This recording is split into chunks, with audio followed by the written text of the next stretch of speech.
गईली हम। चंदा से सुंदर बाड़ू तू की जान, मन के आंगन में बसेलू हमेशा। तोहरे बिना सूना बा जीवन तमाम।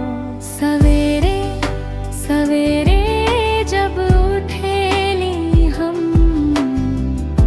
पहले याद तोहर आवेला। मोर पंख जैसन नरम बाड़ू तू,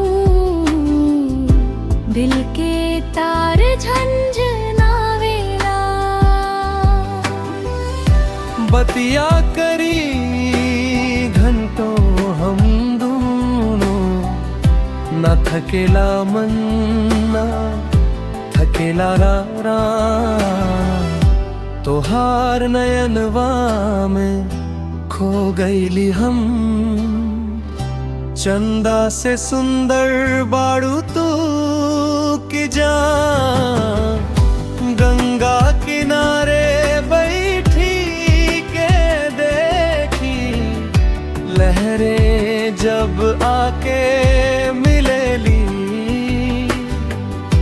वैसे ही हम हूँ तोहसे मिलना।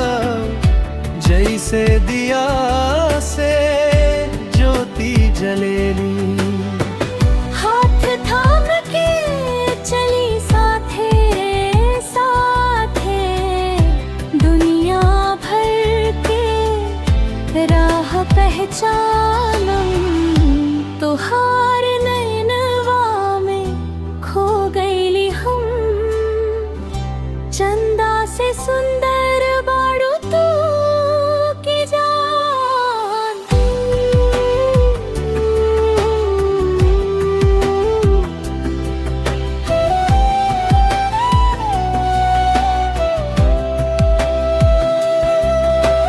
लाल चुनरिया ओढ़ के आव तू,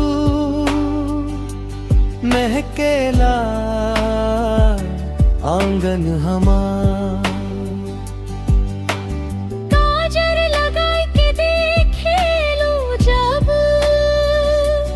रुक जाला